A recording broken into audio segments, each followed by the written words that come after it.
the Artsy Window podcast YouTube platform, highlighting the work of Eilen Itzel Mena.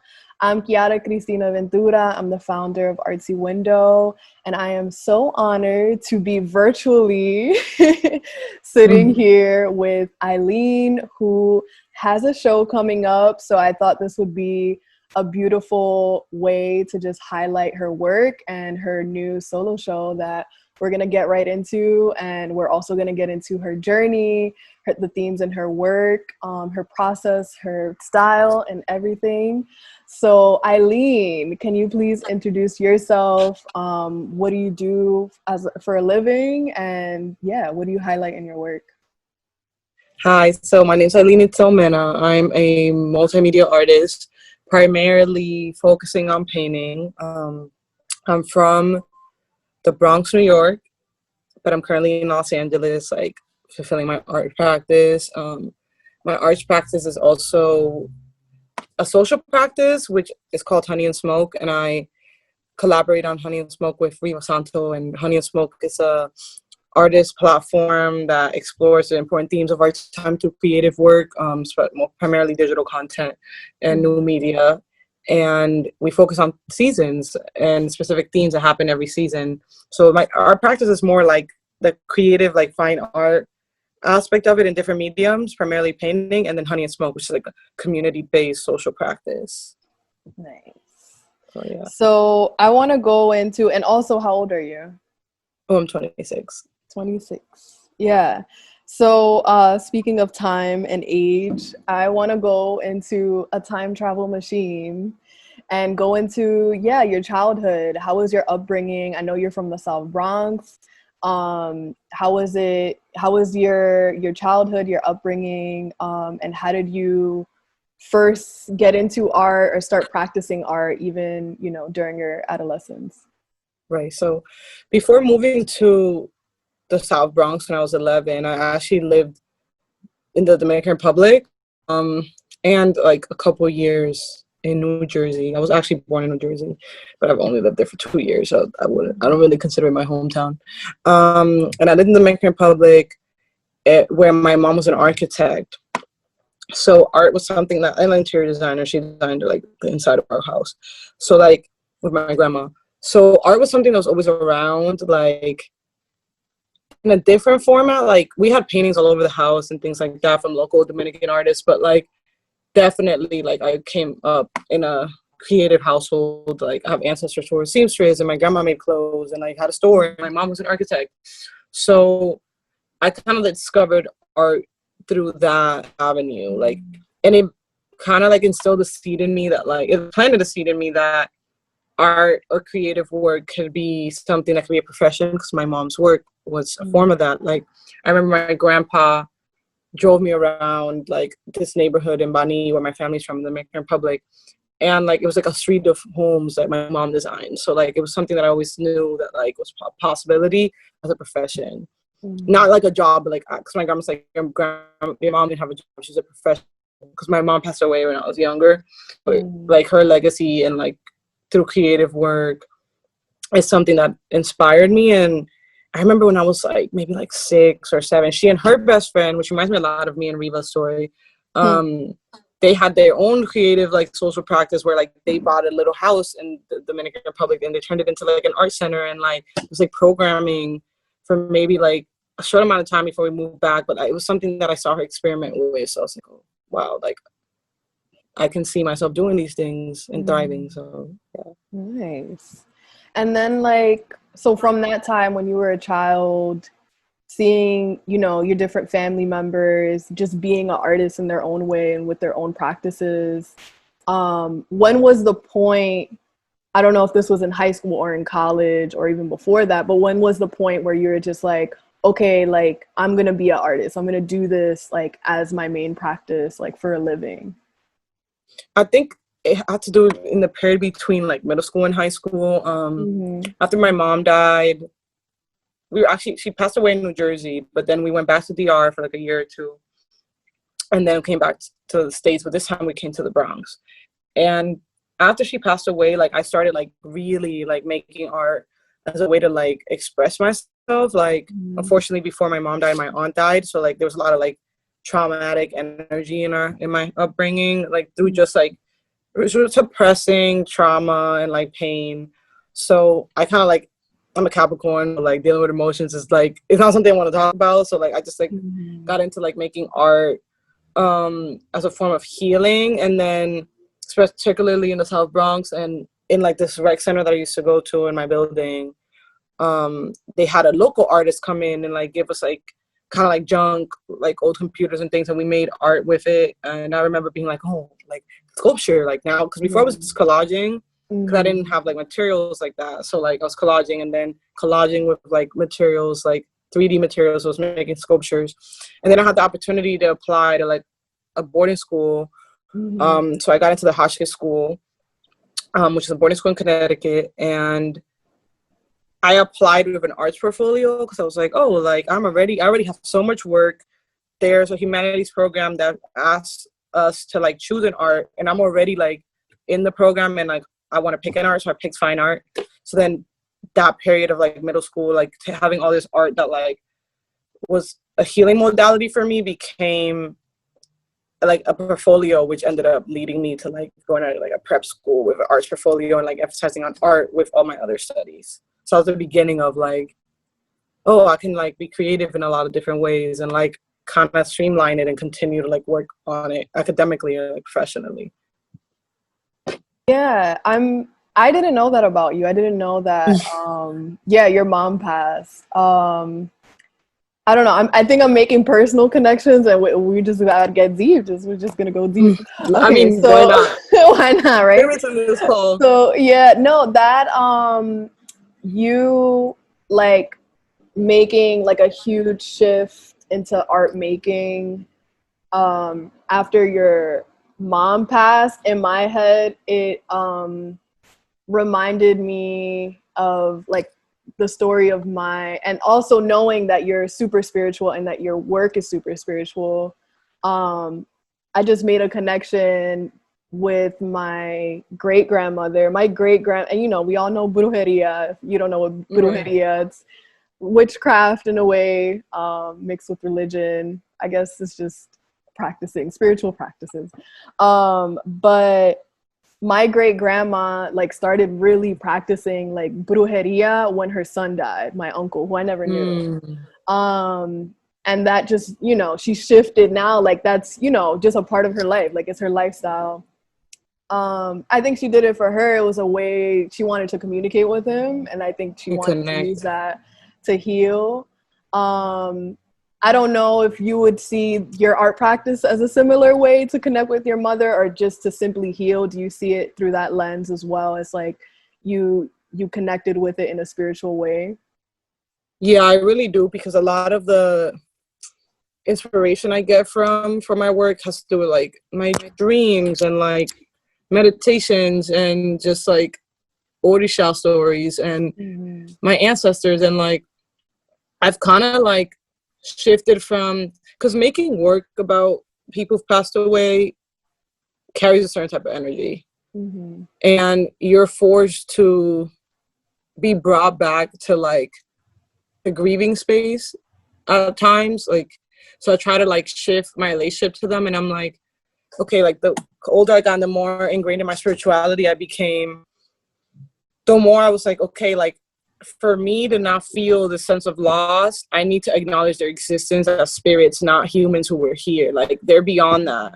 It's particularly my mom. So I've kind of like channeled her energy, or like the energy of past like ancestors or just like lineage in my family through like acknowledging their existence. So like in my work, for example, I use a lot of smiley faces, and like to me they're like abstracted versions of like symbology of like human like things that were here, because when people see smiley faces they think of people, they don't think of animals or like any other living thing that smiles. So for me, I like acknowledge that they exist through this abstract like symbol. So they kind of show up in my work through like, I know you're here, whether you're like lingering in like the right side of the painting or like you're present.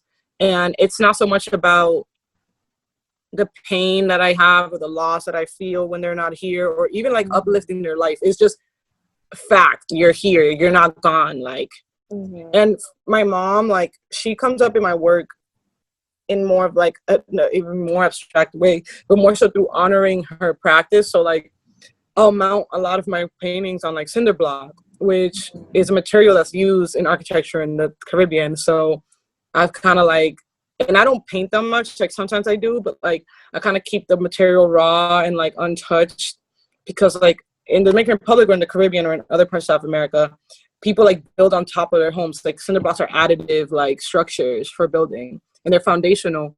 And I think a lot about how in our house in the Dominican Republic, for example, like the top part isn't complete, and like these cinder blocks are like kind of like just loose and not complete because my mom didn't want to live in America, and she didn't live long enough to like complete the top part of like my grandparents' homes. So like I kind of like, that's her tag. Like, you know how like in like some songs like producers will do the tag, and like, you know, like, you know, that they're there, and like her tag for me is like cinder blocks, or like my ancestors or past ones tag for me is like smiley faces. Like they present themselves as, you're gonna know that I'm here and I'm supporting the work, just like I'm supporting the characters and energetically, and I'm supporting you. So that's kind of how they show up.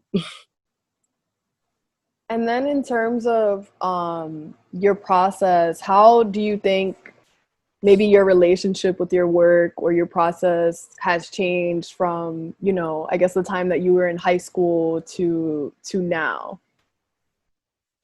I think in high school, I like explored a lot of just like technique things. It wasn't until like my senior year where it was more personal, and I was like in AP art, and I was like doing like more independent projects where I was like, okay, what do I want to talk about? And I remember high school I did a lot of printmaking, and I was experimenting with this photo of me and my mom. And I remember like it was like my last semester of high school, and I was like, oh wow, this is what it feels like to acknowledge your presence in my art form. And it was kind of heavy, and like I think I put it aside a little bit when I got to college, and I'd explored like other parts of my identity. But I'm at a point right now where like that supports other parts of my identity, so like it's gonna come to play like in whatever I make to some extent. And I know that in high school it was something that was definitely getting suppressed, particularly because I wasn't around my family, so I wasn't like in the energetic space of that trauma. Like I wasn't physically there, and like emotionally, like I was suppressing it because I was dealing with other emotional things that high school people deal with. So it wasn't showing up in my art. And like art, like I think like I actually wrote about this a while ago. Like in middle school, it was like a form of healing. It was like, you know, and then in after I dealt with the healing aspect of it, like the like art therapy aspect of it, high school became like an art history place for me. Like it was like, okay, like let's learn about different movements and how we got here in the Renaissance and like all this other Western shit. And then like when I got to college, because that's when you're really honing in on what you want to do in art school. So I went to USC. That's when I had like freedom to be like, okay, how can I bring the contemporary, like the past, my experiences into work? And that's how the shifts happened. It went from like art therapy, like academic, to like, what do you want to say right now? And how does it relate to other people's stories? Because before I wasn't including her in my work or like my experience in my work, because I'm like, how can other people relate to this? Like, this is so personal. Also, like, so I know you went to boarding school for high school at Hotchkiss. And then what college did you go to? USC. USC. So I'm guessing these are white spaces. Are they? Yeah, they are. Yeah. Yes. So I'm also like, yeah, like I'm also thinking of like, how did you navigate yourself through these spaces, and did that affect your relationship with your work? I guess kind of like, because that's the thing, like in my head, I'm thinking, you know, your work is super spiritual. It's super like grounding for you. You have this like really close relationship with your work. And I'm thinking in my head, that would be a challenge in a super academic and also white space. Yeah. So how did you like navigate that and like find your process within that? Well, in high school, it was hard to like explore more things because when you're in boarding school or private school, like your schedule is so structured that you don't even have time sometimes to think about yourself. Mm. And if I did, I didn't want to make work out of it. I wanted to just meditate, like, you know, so that's kind of like what happened most in high school.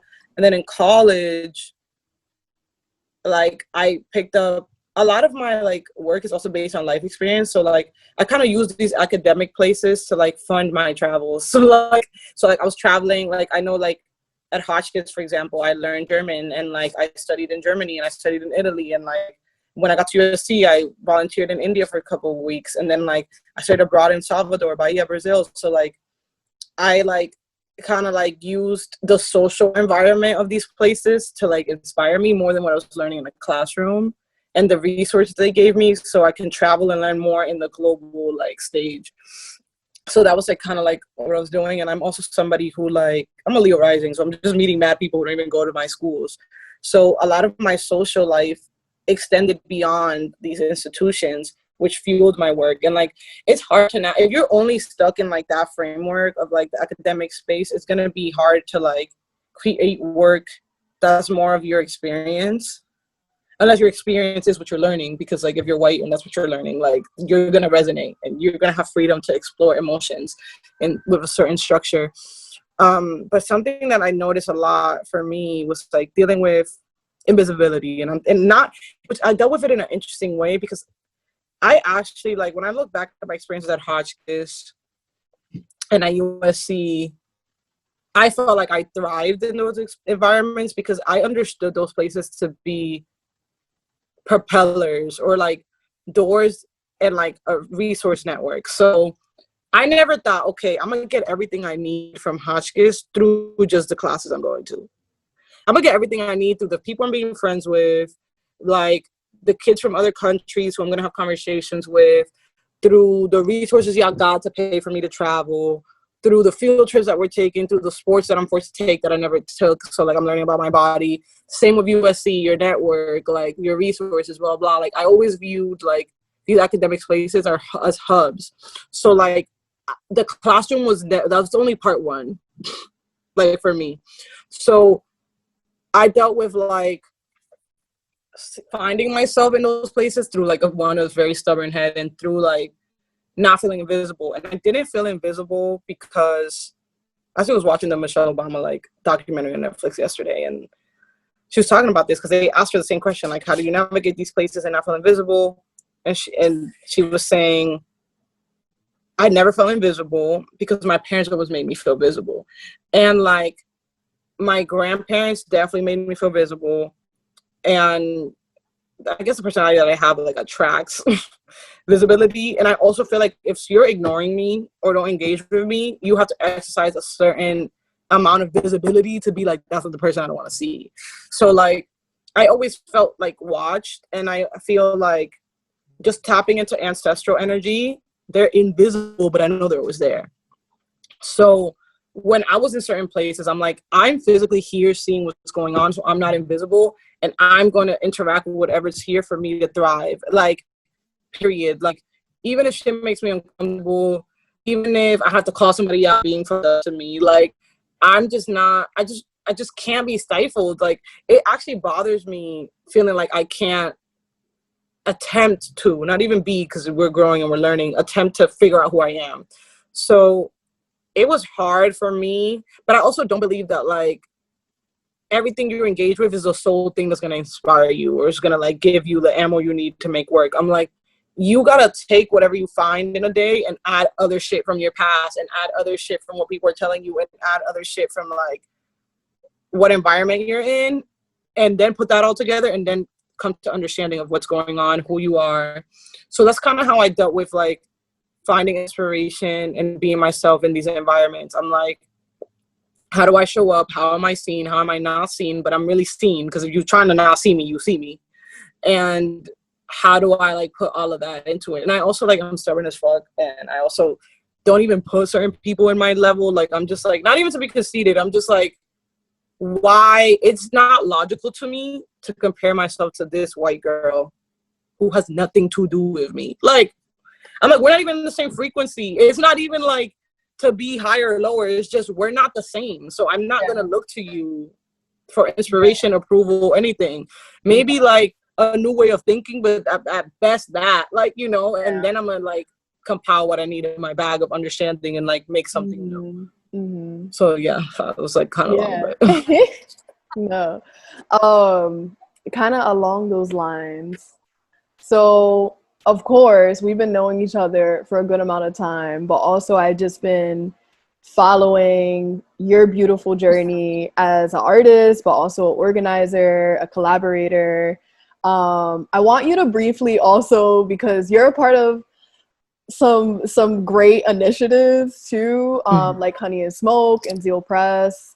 And also, so if you can get into that, and then also, you know, you're, especially within the last year, you have been featured in New York Times for Art Basel last year, speaking about Black collectors collecting Black art, and just the art of collecting in general. And yeah, it's just like, I see the way that you move is definitely within the community, right? And I think a lot of artists of color are they want to be that, you know, they want to do that. They want to move within the community.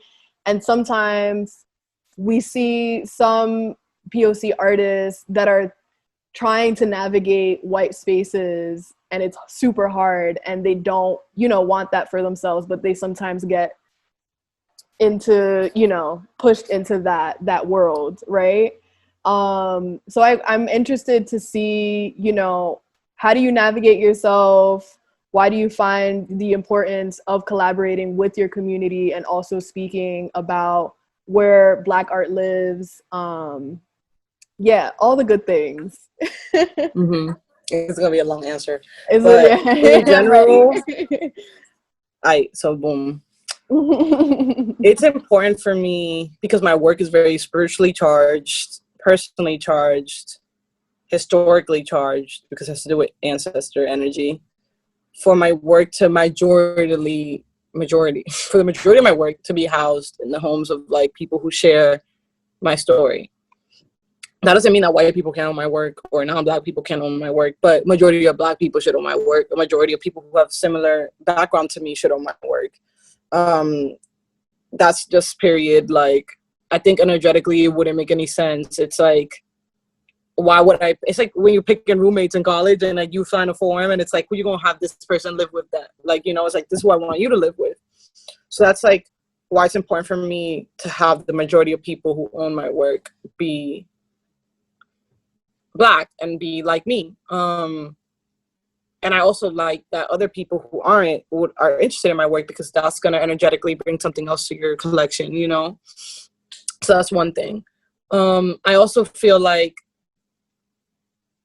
throughout my practice so far in the last years, I'm experimenting with pricing, positioning, value, etc. And I really had to like expand my view of abundance in order to like experiment, you know? So like, I think a lot about money is like 0.01% of what abundance is comprised of, you know? Money's like a tool that like is one of the many things. And I think a lot of us don't have other examples like how abundance can manifest besides it being money. And when I think about certain works, like there's certain works that I've sold in the past that were like deemed really cheap and like not knowing my value, blah, blah, blah. But I sold them to people who I really cared about, who shared my story, who known me since I was young. And to me, I'm like, what I'm not gaining in like monetary value, I'm gaining in spiritual value and connection, and like the fact that like I know this person's gonna take care of this work, and in like 20 years, I'm not gonna be upset about where it goes or where it is or what's happening to it, you know? And I think like that's what's helped me like expand my view of like my work and how it's seen and how it's bought. And also like, especially because we're in an industry that once you sell it, like, you know, like there's really nothing else you can do. And I'm experimenting with percentages now, and I'm experimenting like with like dealing with people and stuff. And I'm experimenting with like gallery dealing, and I'm experimenting with discounting or like payment plans or certain things that I do with people, because to me, I'm like young and I'm in an experimental period. and I need to expand my view of like money and abundance in order to know what works for me as an artist. And I think if one can do that, then one opens the doors for more collectors to come in who are aligned with your values. And if you talk about that, then some people are gonna like be like, yo, I fuck with their work even fucking more, because that's how they're like want their work to be moved. It's an ethics thing, you know, and I think every artist has a different like perspective on that. Because of that, I like was really happy to join Zeal.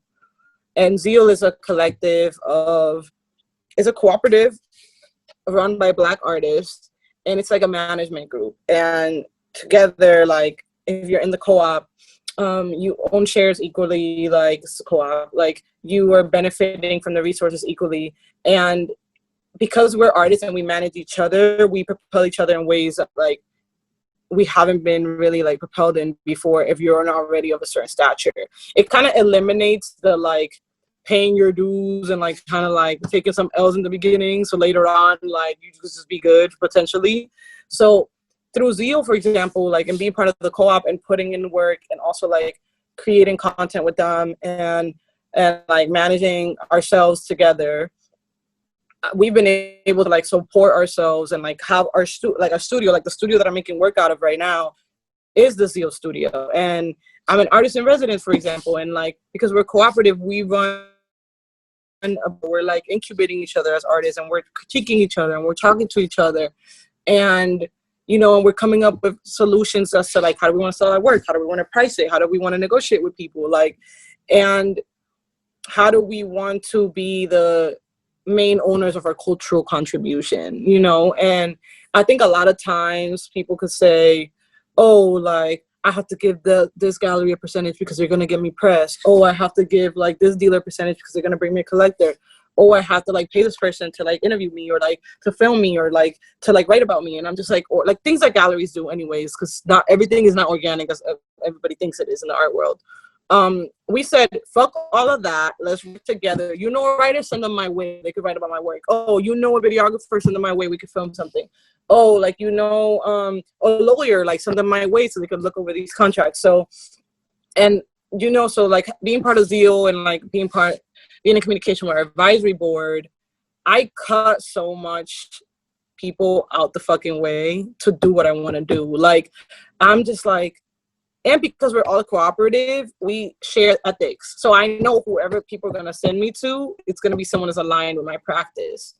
It's like, I put in work to sustain myself and other artists, and my return is like, oh, I have a fucking studio to like make work in, you know, or like my return is like, we got to go to Miami and do this cool ass thing, like, you know. So being part of Zeal really helped me get into extreme abundance mindset. It's like, work and support an artist and we got you. Like, you need a studio, let's go. Like, you know, like, oh, do you need someone to look over your contracts? Like, we know somebody. Like, so that's kind of like what shifted my mindset into being like, why do I have to take L's right now and let other people who don't even have my ethics, who don't live my, and even they do have my ethics, they didn't live my experience or not even anything close, run my shit when I could just do it with my friends, like, you know, and other artists. Like, I think we need to debunk the idea that artists can manage themselves or like they can help each other.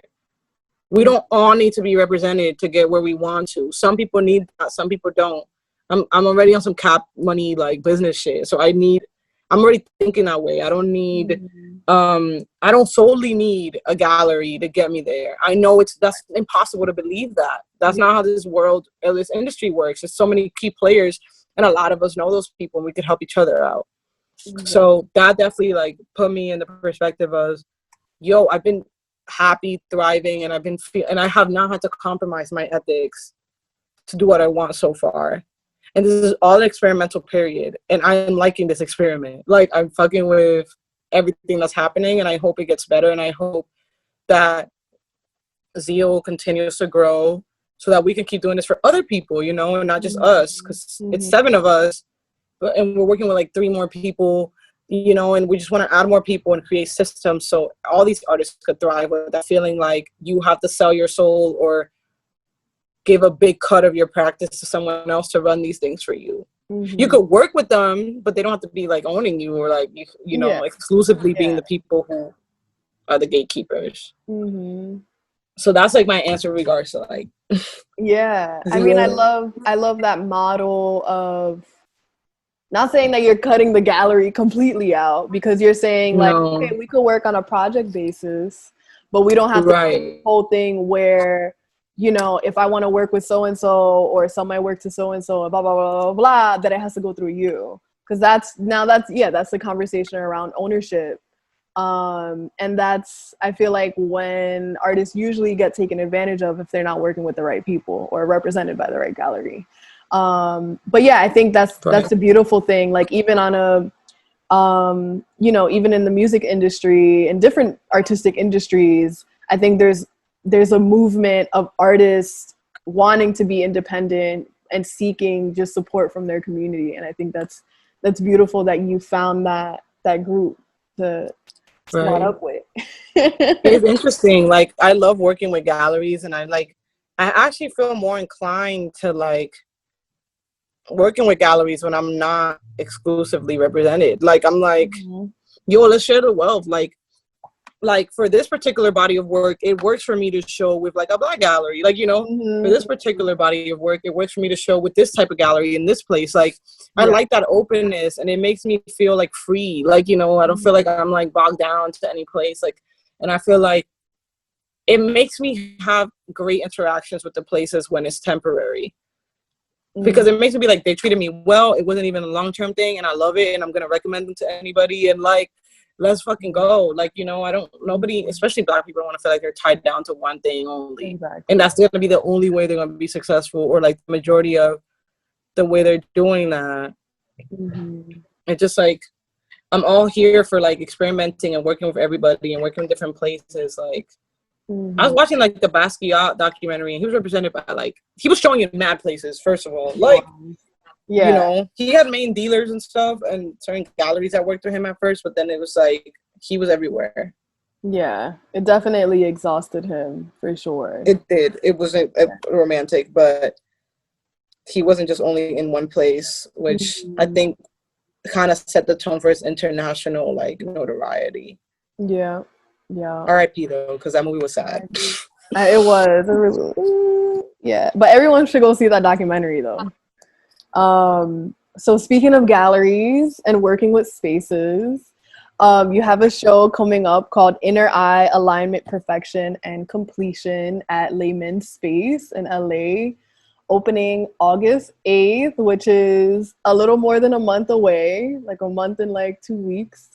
Can you tell me a little bit, well, first about the title, because I was like, oh, this title is fire. And yeah, like, how are you preparing for the show? How do you feel? I'm tired. Because on top of that, I'm like doing a lot of honey and smoke work, and I'm also like doing zeal stuff, and I'm also like just finishing the work. But it's also like interesting because like as the weeks or days pass and I'm growing more spiritually,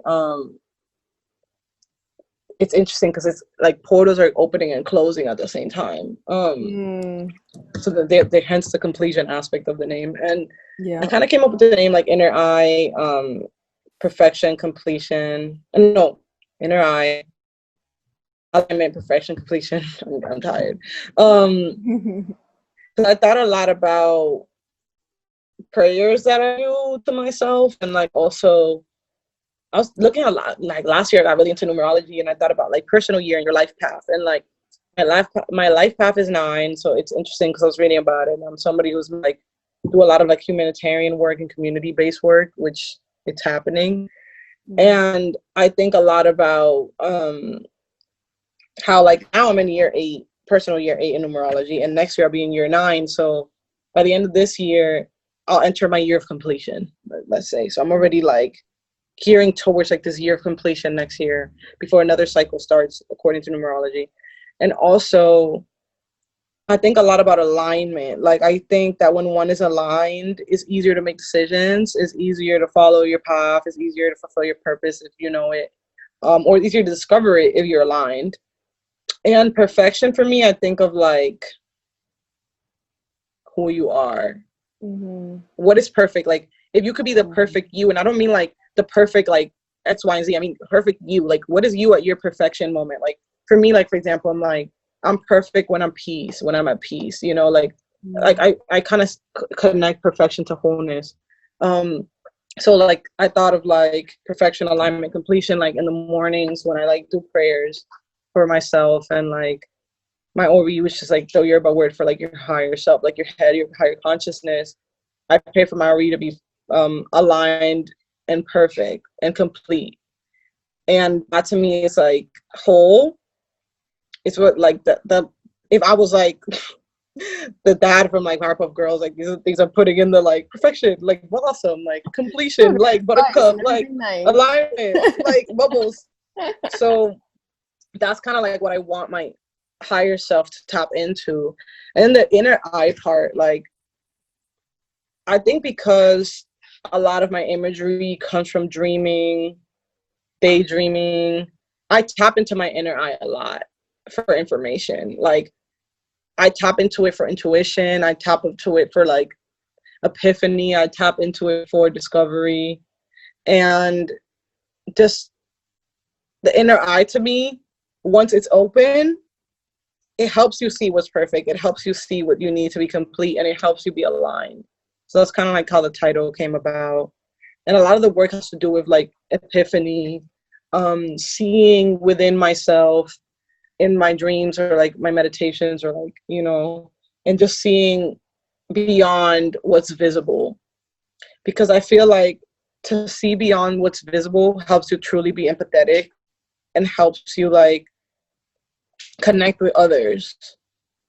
So the inner eye part to me, I'm like, that needs to be awakened for you to really see another person's experience.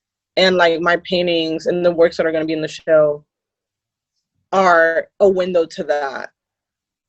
It's a window to like, what is she seeing in herself that's helping her become aligned, that's helping her become complete, that's helping her find perfection within the ecosystem that is her spirit, her body, her mind. So yeah. That's so interesting. Yeah, when you were talking about just painting the things that we don't see, that kind of reminds me of like in art history, when you're like describing like the painters who like break the picture frame and like break that boundary between like the viewer and I guess the scene in the painting. I like how, yeah, this is very like anti-realism, you know what I mean? It's like you're painting things that we can't, I guess, see in this physical realm in a way. It's interesting. Yeah, it's like, and also speaking about portals, it's just like, okay, like, because I always think of, especially like POC painters, right?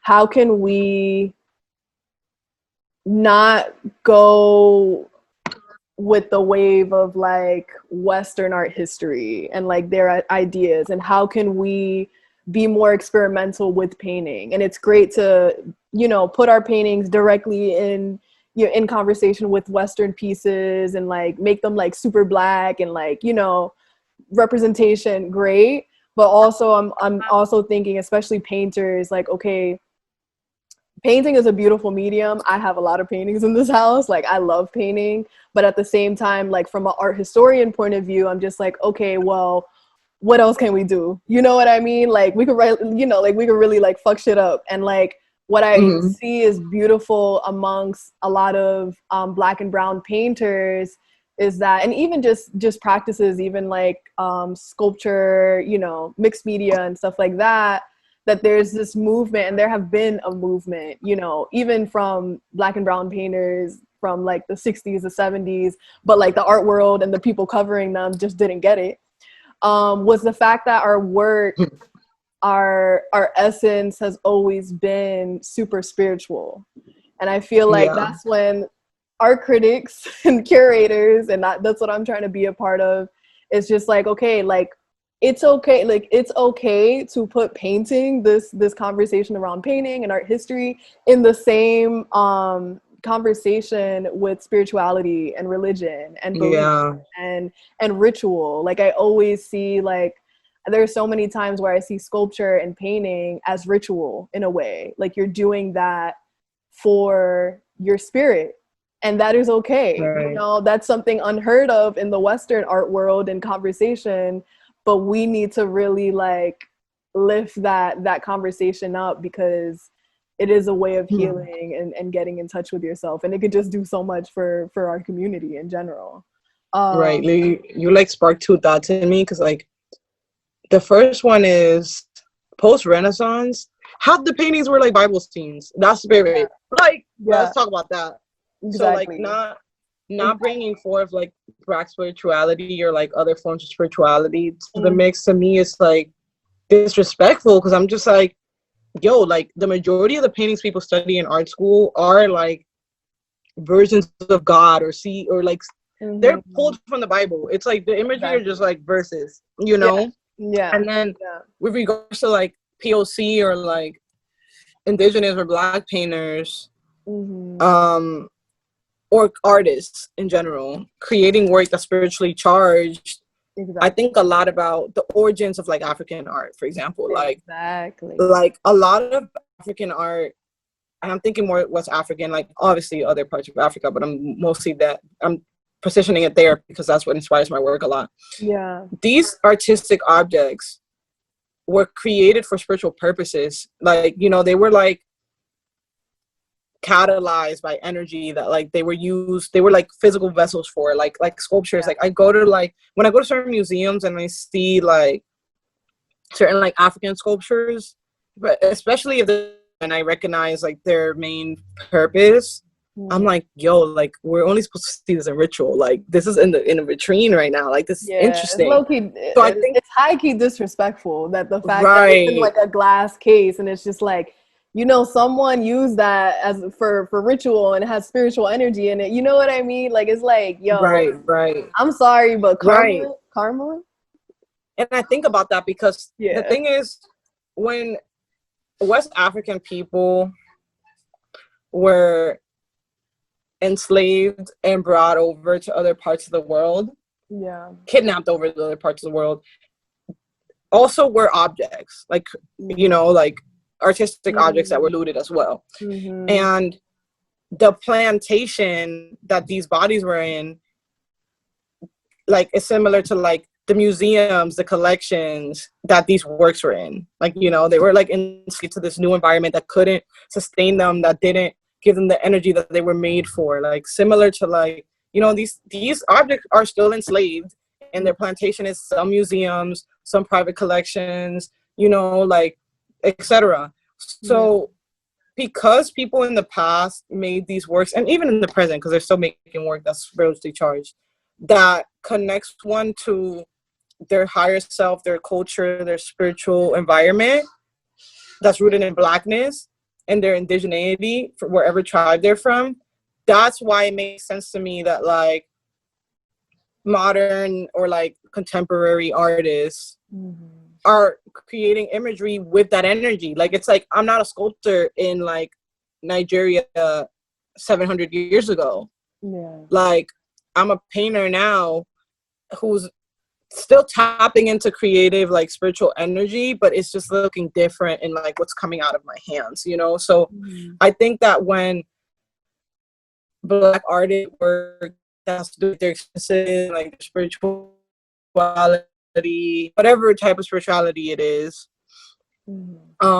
it is synonymous to like an artist from many years ago doing the same for its culture, like for their culture. It's a connection to our ancestors. Yep. Also I keep looking at the paintings behind you and I'm like, I want to sneak peek, but I do want to get into like just the symbols in your work, just even looking behind you, like there's a rainbow, there's a cross, there's clouds, there's faces. If you could just describe the symbols that come out of your work and, you know, what do they allude to, or like what inspires, and also your work is like definitely not realistic, but it's abstract in some ways, but super, super symbolic. There's a lot of like motifs in there. Yeah, so if you could just go into just the different motifs and what drew you to making them. Yeah, so it's interesting because I've kind of like, there's like different structures to my work and how I paint. There's definitely a structured approach because of motifs. Then other parts are just like feeling the energy of what I'm trying to go for, and like just putting together imagery. And like, because a lot of the imagery for me comes natural and the colors come naturally, like, and they're also inspired by other things, I'm kind of like discovering the oneness and the wholeness that is of this world and this realm. And I think about like how I purposely combat certain like Western like art history or like art structures, and still kind of operate in them because I'm painting and it still works. Like, you know, so I think about, for example, one of the structures that is often in my work is the way I use color. And like color for me is inspired through either colors I see in like dreams or colors that are presented to me through like Orisha energy. And like throughout the diaspora, when people worship Orisha, they'll often like a physical manifestation, like an artistic physical manifestation of Orisha energy. It's like elekis or like these beads, like Orisha beads that people wear. And each Orisha represents a rhythm, a food, energy, like a force of nature, etc. And like they each have sacred color combinations. So a necklace would be beaded in a certain way with certain numbers or beads or whatnot, and have certain color combinations. So like I'm definitely inspired by color, like in that way. Like if I want to include, if I'm making a work that has to do with feminine energy and I'm thinking of a color palette, and the first thing that comes to mind is like, oh, Shun, like that's interesting, like what do I think? And I think of color. I'm like, what are her beads like? And I'm like, oh, her beads are yellow and like gold, or like, you know, some green maybe, or like some red if it's the warrior energy. So like I start getting inspired and I'm like, okay, like if I had like swatches but they were like Orisha, it was like, instead of being like you know, they call them like cool shit, it's like relaxed, and it'll be like 4 different blues, it'll be like Oshun, feminine energy, and I'm like, it'll be like these colors. So that's how I pick colors. That's a structure and a certain motif, and I mix them and match them with other energies if I want them to be in conversations. So when color gets introduced into my work, it serves as multiple entendres, like not just double. It'll be like, this yellow's Oshun, but it's also a sunny sky, and it's also in conversation with the green that's over here, because that connects to that is that. So like every color has a purpose, every stroke has a purpose. Like that's one thing. When I think of smiley face, I kind of brought this up in the beginning, like ancestors, like these abstract beings that you know are here, but you can't really see them, and they're kind of depicted more like as contours as opposed to like actual like filled in like representational works. Like I don't make them, like I kind of leave their bodies, because I'm like, if I'm thinking about my mom, her body's not present, like her spirit is. I can't like bring her forth in the physical because she's not here in physical, she's in another space right now. And I think a lot about smoke, and how like smoke is like kind of like just contours that signal something finishing. So I kind of like draw them in contours. The rainbow is another thing that comes up in my work a lot, and that has multiple entendres. Like I think of like rainbow as like a spectrum of light, fluidity, color, not knowing the limits, but it's transforming into something. Like the space between red and yellow is finite, but like not red and yellow are fine. Like I'm like, this is red, yellow, but this is infinite. So you don't know when it's transitioning particularly, you know? So I like including rainbows for that, like the spectrum of abundance. The rainbow also signifies Oshumare, which is like the Orisha for abundance and like gender fluidity and like, you know, all those cool things. And then my middle name, Itzel, means of the rainbow. So it's kind of like my tag. Like if my mom was a cinder block, like the rainbow's here, like Itzel is like, yo, what's good? So yeah, that's kind of like those motifs that come up. There's more, but those are like the main 3 that like definitely color comes from other things. And that kind of reads through my process, like because I'm constantly going through my dream journal or like my dreams or meditations or past like experiences or like just feeling connected to somebody who passed away just through like the omnipresence of nature. I definitely mimic that traveling of like frequencies in how I make the work. So I'll like stretch the canvas, you know, and then I'll take a picture of it. I haven't even mocked it up or anything. Then I'll go on my phone, and through that photo, I'll go on markup on my iPhone, and then I'll start like drawing, and then I'll paint, and then I'll draw on my phone to add color, remove color, and then I'll paint, and then I'll just like add elements or stuff. And I'll do that on the computer too. And to me, that mimics the traveling that I'm doing in my mind energetically or and through frequency, to be like, I'm going from dream world to the canvas. Like, you know, whereas I'm going from the canvas, the digital, the analog to the phone. So like the process is also similar to the thoughts. It's like the traveling. So that's kind of like usually what comes up. Yeah, like in how the work gets made with regards to like the motifs and like the imagery and like how it's physically manifested. So I have a few more questions. This is something that I was wondering while you were like talking about your process. Do you see your painting process as meditation? I kind of see it more as alchemy. I think like I meditate and I see the images and then they get transmuted into something else. Like, because something that's interesting about my painting work is that it's not always traditional painting. Like you guys are going to see in the show that there's some paintings that are like on canvas. There's some paintings that have to do with like a lot of sewing. Like there's some paintings that are on blocks, like of wood in different shapes, you know, like, so like, I mount some things in cinder blocks, so even the way the paintings are presented are going to be sculptural, or like blurring the lines between this is a painting, this is a sculpture, like, like you know, because right? Because I'm like, it's a 3D object, like a painting's 3D. When people say it's 2D, I'm like, no, there's like a width to the bars, like you know, it's just a flat sculpture at that point with images on it, like, so, yeah. And then, what advice would you give to young POC artists that are trying to get in the game and also make, but also navigate themselves as an artist?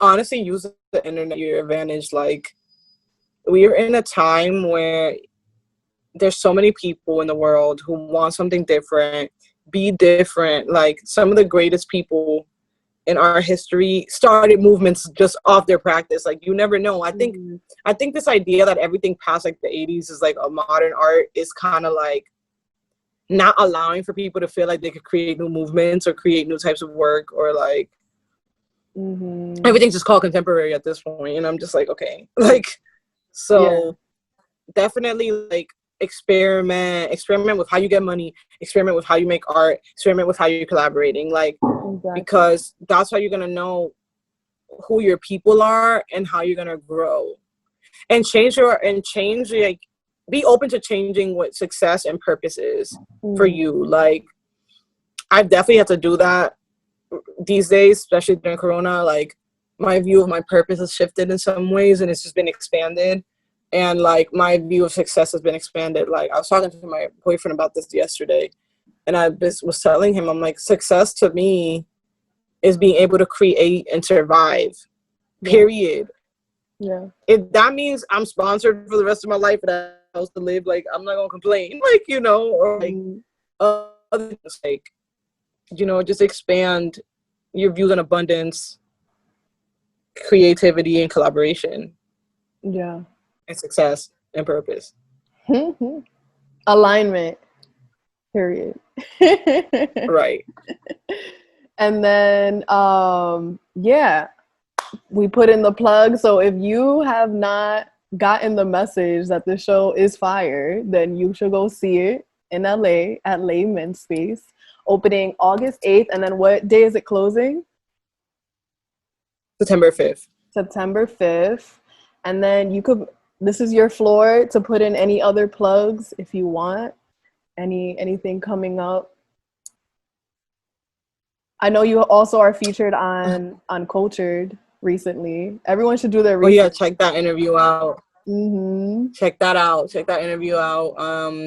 Currently in a group show at Van Devices called Masterpiece, where we remixed masterpieces. Of course, I did Basquiat.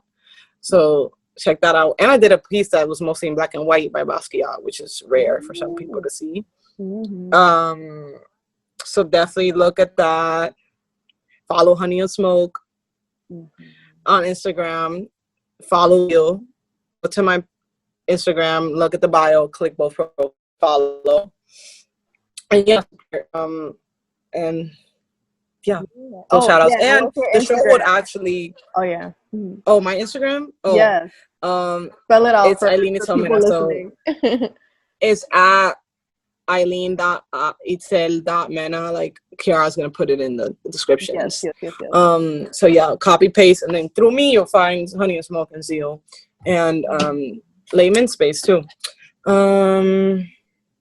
I think that's pretty much what I was thinking. Oh yeah, and the show is actually, if you're not in the West Coast, the show is gonna get toured to the East Coast at my boarding school at Hotchkiss. So that's gonna happen in January. So stay tuned for that. And yeah, thank you so much. Every time we talk is always just like, I could talk to you like forever. Like this could be a 3-hour interview and we'll still be like spirituality, like the world, the layers. Don't be a hater. The layers are like endless. Well, I'm wishing you so much abundance. Thank you for reaching out to me, and yeah, thank you for collabing, and thank you for being you and making art. Honestly, thank you, Kiara. You're a bomb. All right.